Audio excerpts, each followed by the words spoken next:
The signal was weak. It traveled through empty space for months, bouncing between dead stars and frozen rocks. The message was simple. It said, "We are dying, please help. Anyone." The Union was ending, not slowly but fast, too fast. 3 months ago they came. They arrived in the outer colonies first, eating through metal and flesh like it was all the same. They tried to fight back, but they did not know how. For 200 years there had been peace. The 17 species of the galactic community did not make war. They talked, they agreed, they shared. They did not talk, they only consumed. Now 47 star systems were going dark. Billions of were gone. The rest would follow soon. Council leader stood in the communications center. His blue fur was falling out from stress. His 3 eyes were tired. He had tried everything. The other species sent sympathy. They sent prayers. They sent documents about how sad they felt, but no ships, no soldiers, no help. "Send the old signal," said. His voice was quiet. The technician looked up. "The emergency beacon, sir, that is from the ancient times, before the peace. No one uses those frequencies anymore." "Send it anyway," said. "Send it everywhere. Someone must answer." The technician touched the controls. The signal went out. It screamed into the void in a language older than the current civilization. It was the language of desperation. Across the galaxy, most species did not notice. Their receivers were not set to those old channels. They had moved past such primitive things. But Earth heard it. Captain Wu was drinking coffee when the alert came. He was on the bridge of the UESN Indomitable, watching the stars like he did every night shift. The coffee was bad. It was always bad in space. He drank it anyway. "Sir, we are picking up something strange," said Commander Ira. She was at the communication station, her face lit by blue screens. "Strange how?" Wu put down his cup. "Old frequency, really old. It is an emergency beacon." Ira typed quickly. "It is not in any current language. The computer is trying to decode it." Wu stood and walked over. On the screen, symbols appeared and disappeared. Then words formed. Simple words, desperate words. "They are dying," Ira said. She read the full message aloud. When she finished, the bridge was silent. "Where did it come from?" Wu asked. "The Union, far side of the galaxy, approximately 16 weeks away at maximum drive." Ira pulled up more data. According to this, they have 6 months before total extinction. Wu felt something cold in his chest. He had heard of the everyone had. They were peaceful, they ate plants, they made beautiful art and music. They had never hurt anyone. "Get me Admiral," he said. It took 3 hours for the message to reach Earth. It took 3 more for the response to come back. Wu did not sleep. He kept reading the message over and over. When face appeared on the screen, he looked older than Wu remembered. The Admiral had gray hair now. His face had new lines. "You want to help them," said. It was not a question. "Yes, sir." "The UN Council is debating it. They say it is too far. They say it is not our problem." Paused. "They say the galaxy has never helped us." That was true. When Earth applied to join the galactic community, they were refused. Humans were too violent, they said, too aggressive. Earth was marked as a hazard zone, a predator world. Stay away. "Sir, they are dying," Wu said. No one else is answering. Was quiet for a long moment. Then he smiled. It was not a happy smile. "Gather the fleet. I will handle the politicians. We leave in 48 hours. "Sir, they will not like that." "Probably not, but someone is dying and we can help. That is enough for me." Leaned forward. "Send a message back to the, tell them we are coming." Ira worked on the message. It took time to translate it into something they could understand. Finally, she sent it. 4 words in the language. "We are coming, hold on." On Prime, the message arrived 3 days later. Was in a meeting when the technician ran in. The young was breathing hard. "Sir, we got a response."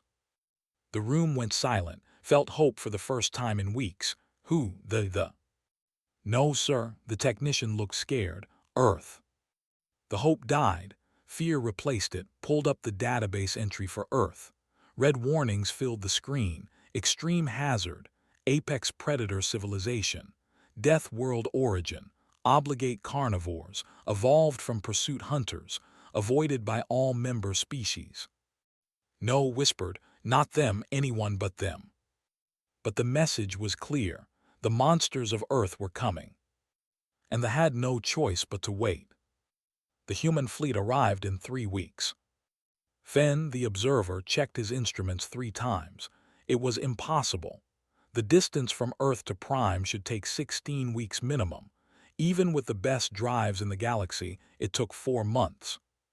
How, he whispered. On his screen, 12 human ships dropped out of faster-than-light travel. They were ugly ships, not smooth and elegant like vessels. They were blocky, covered in armor plates and weapons. They looked like they were built for one purpose only, fighting. Observer Fenn, we are getting a transmission, his assistant said. The screen changed. A human face appeared. Fenn had seen pictures of humans before in the warning databases, but seeing one alive was different. The human had forward-facing eyes, predator eyes. They looked directly at you, tracking movement. The human's mouth opened, showing flat teeth in front and sharp ones in the back. It was smiling. This is Captain Wu of the UESN Indomitable, the human said. His voice was steady and calm. We received your distress call. We are here to help. Behind the captain, Fenn could see other humans moving around. One of them was eating something. Fenn zoomed in and felt sick. The human was eating meat, cooked flesh, while working. Captain, we appreciate your response, Fenn managed to say, but we did not expect you so soon. Wu smiled wider, more teeth showed. We push the engines hard. When someone needs help, you do not walk, you run. Another human appeared on the screen, a female with dark hair tied back. I am Commander Ira. We need tactical information. Where is the swarm concentrated? Fenn sent the data. They had taken the outer 4 systems completely. They were pushing into the 5th. At this rate, they would reach Prime in 5 months. Understood, Ira said. She looked at the data like she was reading a shopping list. No fear, no hesitation. We will deploy to the front line immediately. Wait, Fenn said. Do you not need time to prepare, to assess the enemy, to negotiate terms of alliance? A third human leaned into view. This one was younger with a wide smile. I am Combat Officer Wu. We do not negotiate with parasites. We kill them. The casual way he said it made Fenn's fur stand up. Our doctrine is simple, Wu continued. Identify the threat, eliminate the threat, protect the innocent. We start now. The transmission ended. Fenn watched the human ships move toward the front line. They did not slow down for debris fields. They did not go around asteroid clusters. They went through them, their shields flaring bright, like nothing could stop them. What have we done? Fenn whispered. The first battle happened 6 hours later.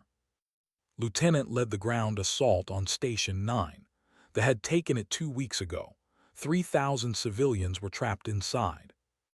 His team was 20 soldiers, the numbered in the thousands. They watched from a safe distance, monitoring the combat feeds. They expected the humans to set up defensive positions, to call for support, to retreat when they saw how many there were.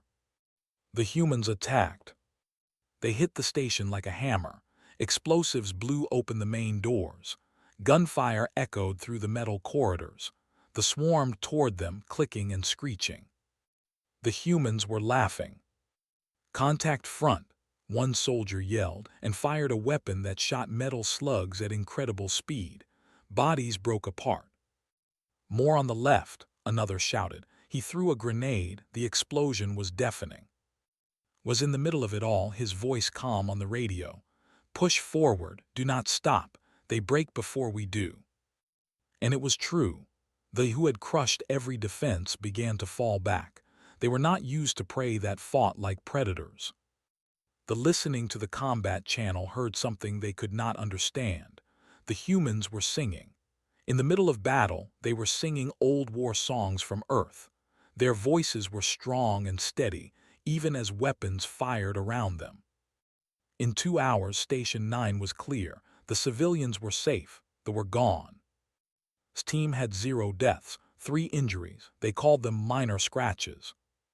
When Fenn saw the after-action report, he did not believe it. He called Captain Wu directly. "Captain, these numbers cannot be correct. Your soldiers took injuries that should be fatal, but they are listed as active duty." Wu appeared on screen again. He was eating again, always eating. "Which injuries?"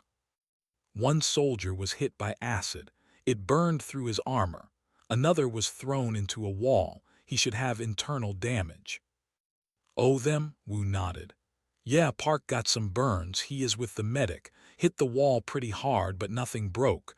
They will be fine." "But the force of impact." "Humans are durable, Observer Fenn. We evolved on a heavy-gravity world. We have dense bones, redundant systems. We are built to take damage and keep moving." Wu took another bite of his food. "It is just how we are made."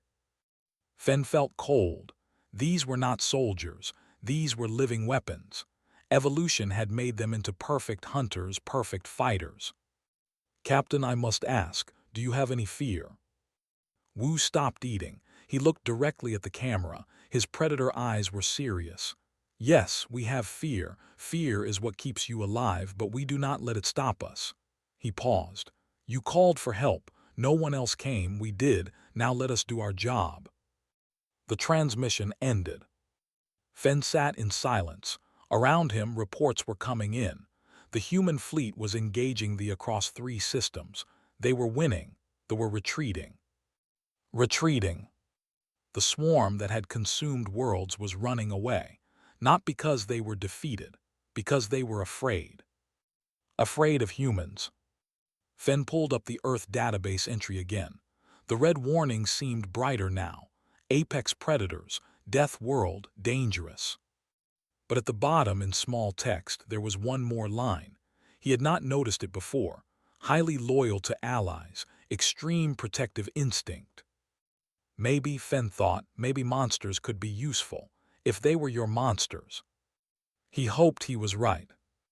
The scientists asked to meet with the human medical team. They needed to understand what they were dealing with. Engineer joined medical officer Min for the presentation. They stood in a clean white room on Prime. 12 doctors sat in seats that looked too small for their large frames. They all had their fur standing on end. Nervous. "Thank you for meeting with us," Min began. She was kind and patient. Her voice was soft. "We know our biology is different from yours. We want to help you understand." She pulled up a diagram of a human body. They leaned forward. "Humans have redundant organs," Min said, pointing. 2 lungs, 2 kidneys. If one fails, the other continues working. We can survive with pieces missing." One doctor raised a limb. "But you only have 1 heart." "True," said, "but a human heart can keep beating even when damaged. We have documented cases of humans surviving with holes in their hearts for hours, sometimes days." The made sounds of distress. "Our bones are very dense," Min continued. "We evolved under strong gravity. A bone would break under pressure that a human bone can handle. We also heal fast. A broken bone can mend in weeks." "What about pain?" another doctor asked. "How do you manage pain?" Min and looked at each other. Min smiled a little. "Humans have high pain tolerance. Our bodies produce chemicals called endorphins. They block pain signals. In danger, we also produce adrenaline. It makes us faster, stronger. We can ignore injuries that would stop other species." "That is not possible," the doctor said. "Pain is a warning system. You cannot ignore it." "We can," said simply. "We do, often." A in the back spoke up. "I read that humans are persistence hunters. What does that mean?" Min's smile faded. "It means our ancestors chased prey until it collapsed from exhaustion. We can run for hours, days if needed. We sweat to cool down, Most animals cannot do this. They overheat and stop. We do not stop. The room was very quiet. So when you chase the through stations, the first doctor said slowly, you are doing what you evolved to do, hunt. Yes, Min said, but now we hunt things that hurt people, not for food, for protection. They did not look comforted. The next day, a boarding party attacked a joint vessel. It was a supply ship, half crew and half human crew. Was the liaison on board? When the alarm sounded, he did what he was trained to do. He ran to the safe room. All the did. The humans ran toward the breach. Marine Young-Ho led his squad into the cargo bay where they had broken through. There were 20, their silicon bodies glinting under the lights. They screeched and charged. Watched from a security camera, he could not look away. Young-Ho's squad opened fire. The noise was incredible, but they were fast. One got through the line and slashed Young-Ho's arm with its blade-like limb. Heard the bone break over the audio feed. He saw Young-Ho stumble. Then Young-Ho switched his rifle to his other hand and kept shooting. Young-Ho, your arm, someone shouted on the radio. I know, I will deal with it later, Young-Ho yelled back. He was still fighting with a broken arm like it was normal. The squad pushed forward.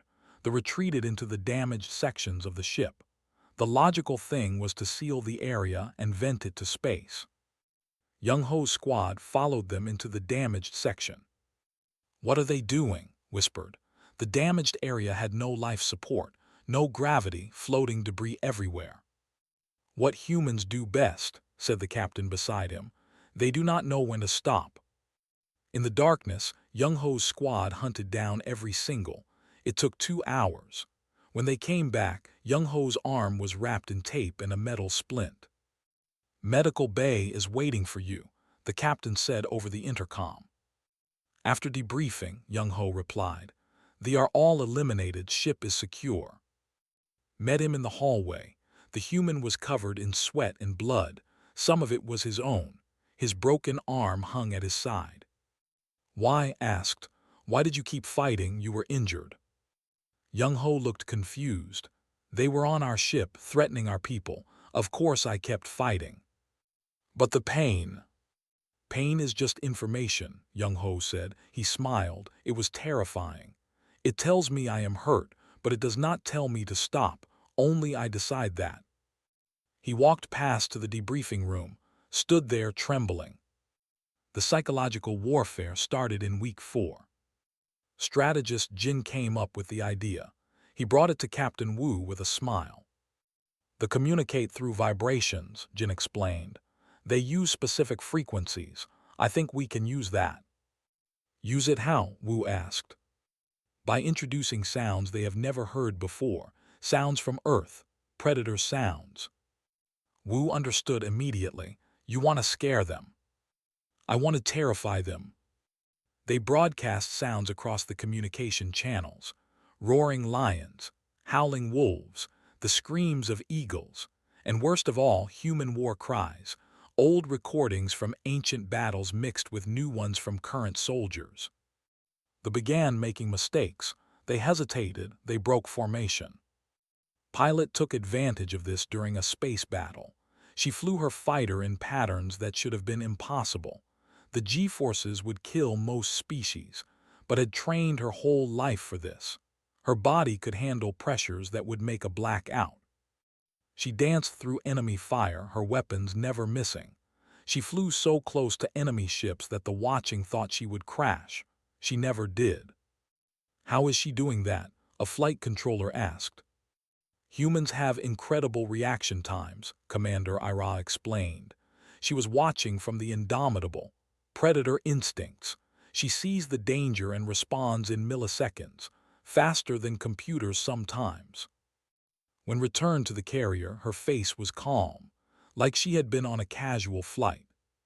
17 confirmed kills, she reported. They are pulling back from Sector 9. That night Jin gave a presentation to the military command. He showed them human history, all of it, the wars, the conflicts, the weapons, 10,000 years of humans fighting humans. They were horrified. You fought yourselves, one general asked, for thousands of years.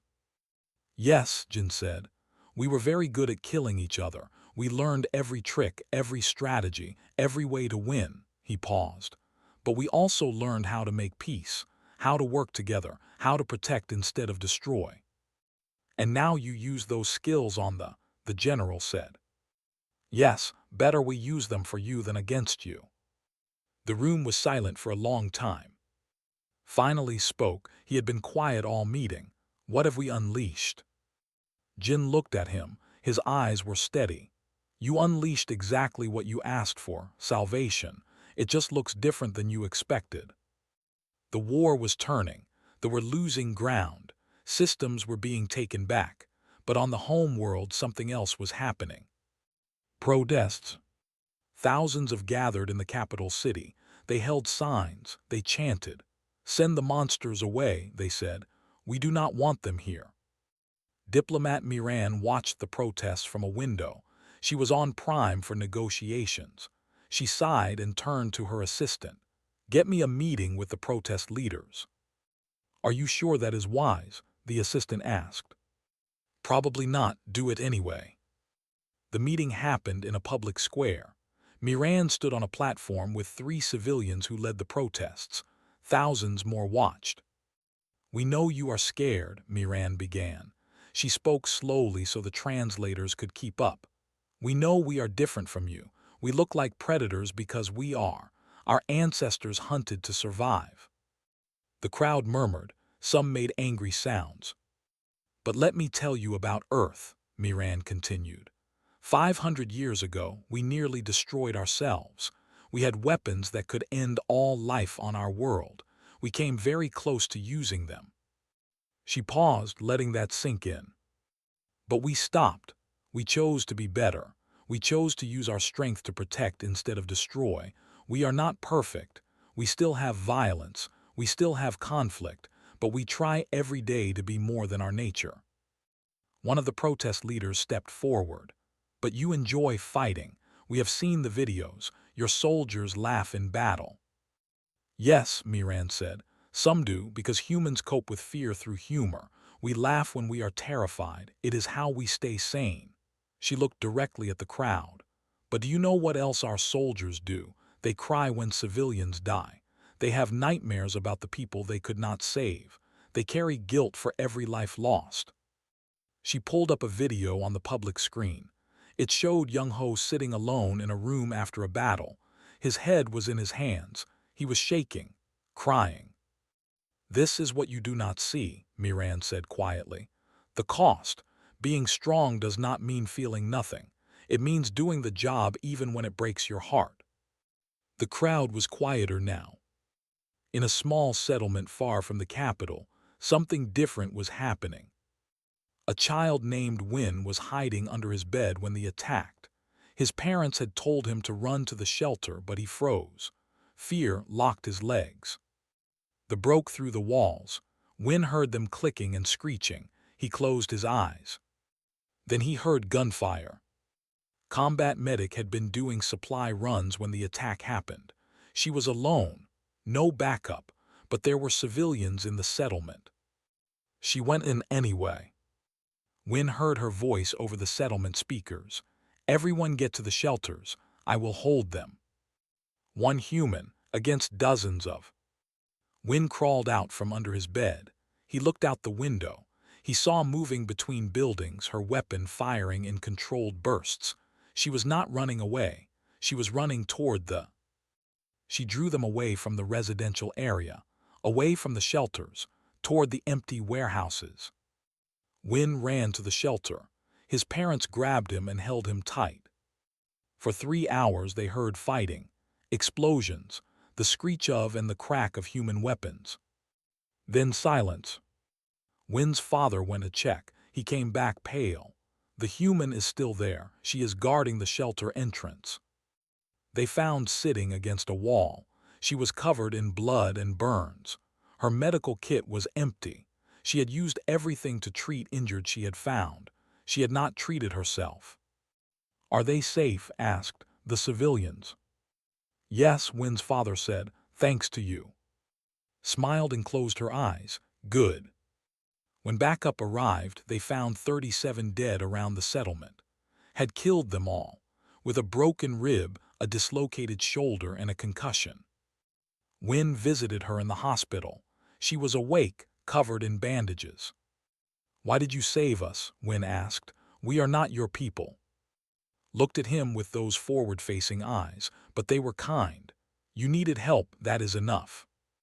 Back on the Indomitable, Captain Wu faced the Ethics Council.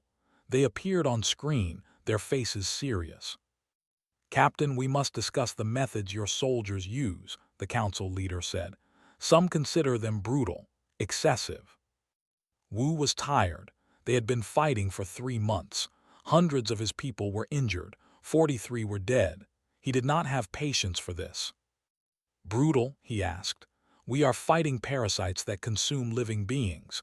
What method would you prefer? One with more restraint, more mercy. Wu laughed. It was not a kind sound. You asked for help. This is what help looks like from a species that survived by refusing to die. We do not do mercy halfway. We do not do protection gently. We commit fully or not at all. But the cost?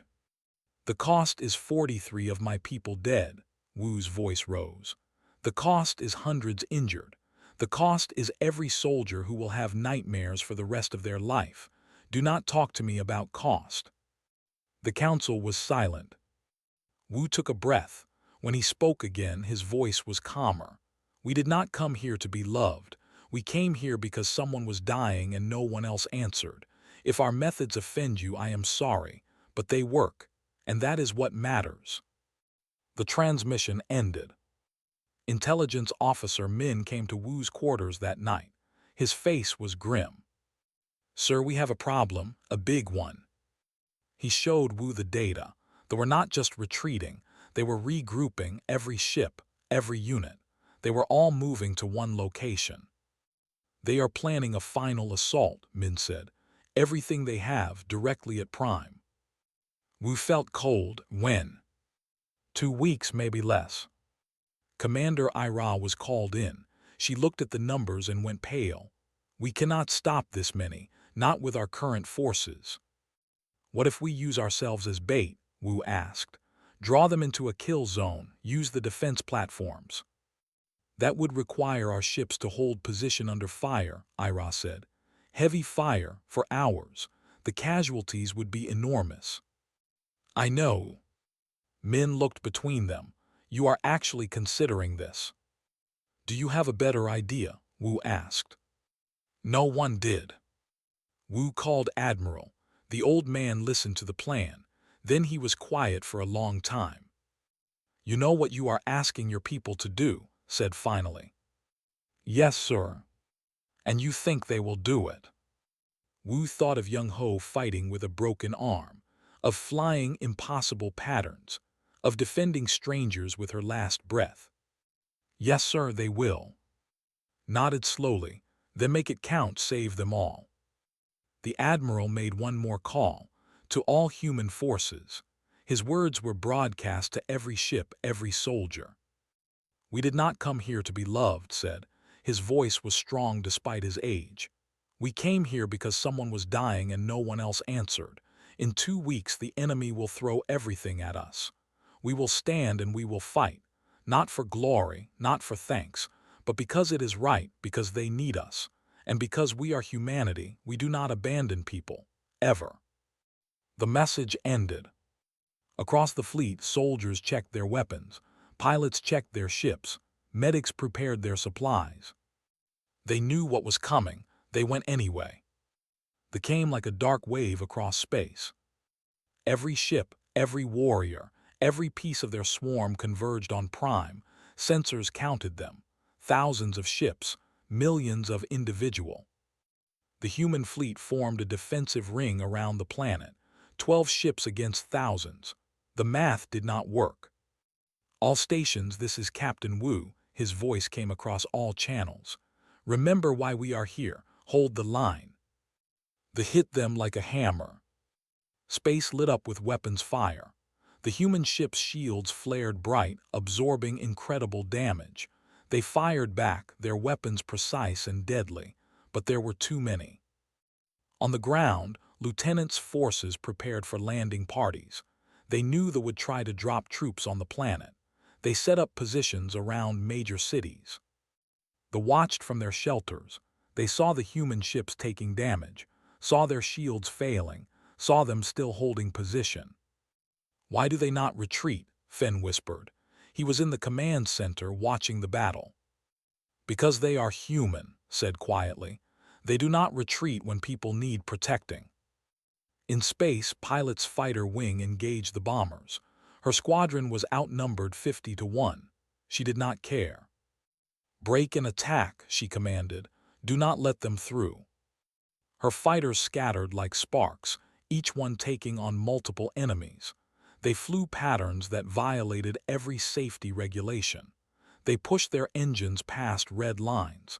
They did what humans always did. They refused to lose. Shot down 3 bombers in 30 seconds.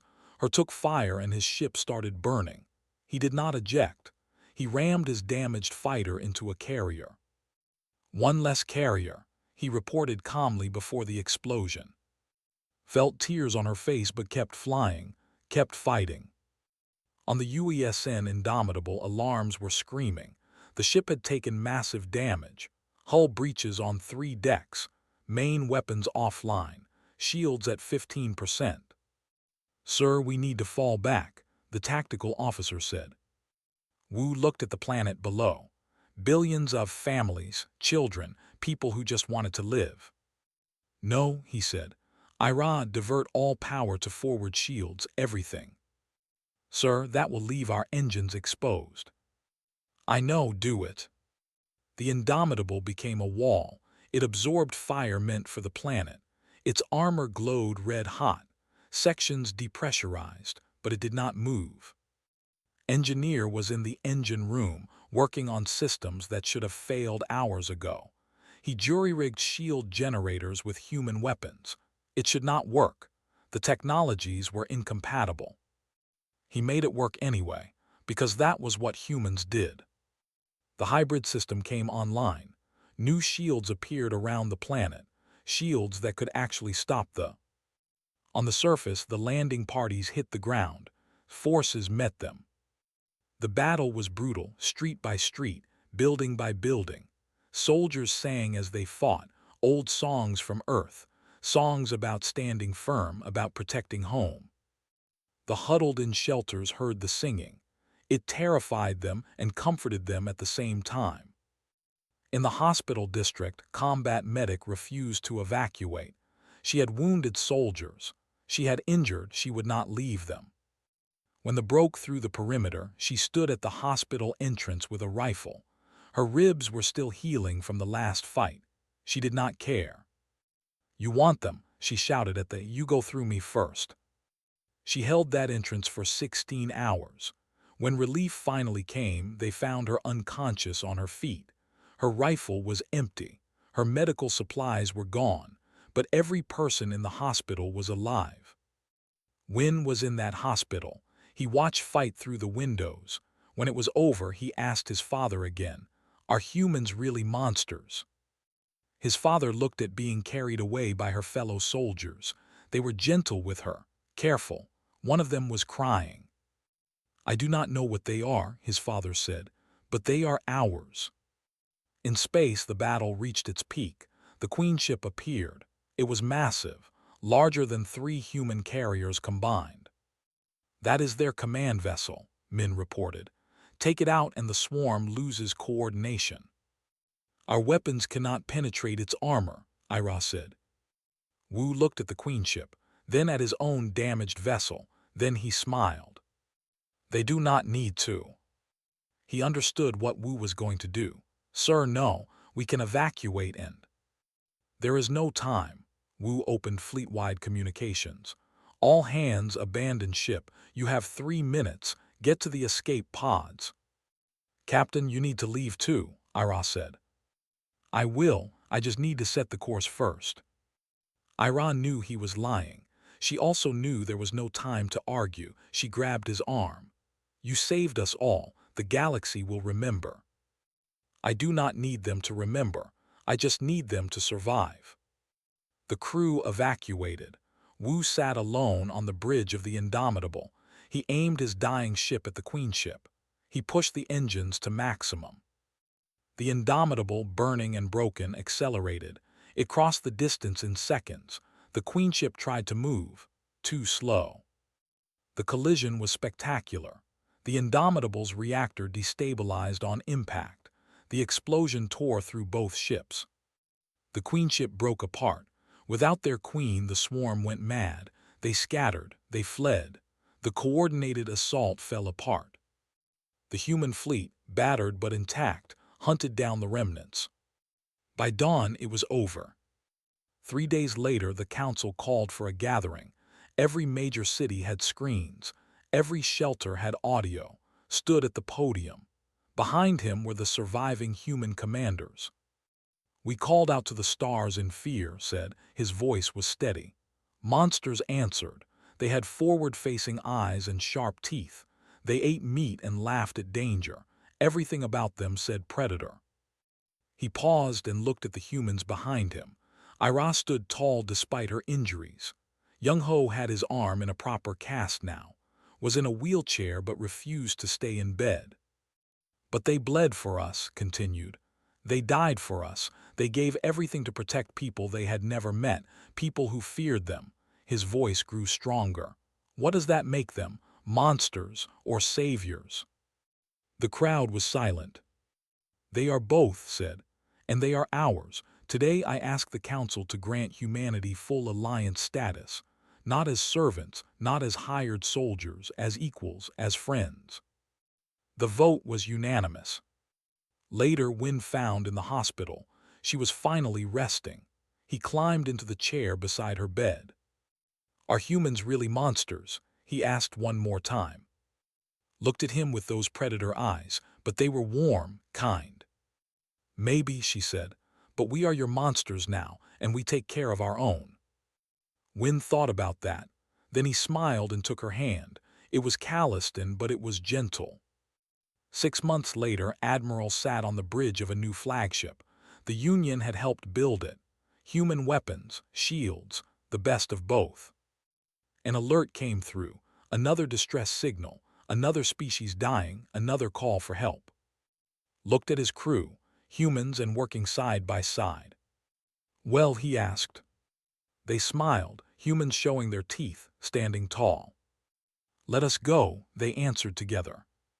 Across the galaxy, a new message began to spread. If you are in trouble, call out to the stars. The monsters of Earth will answer. And they will save you.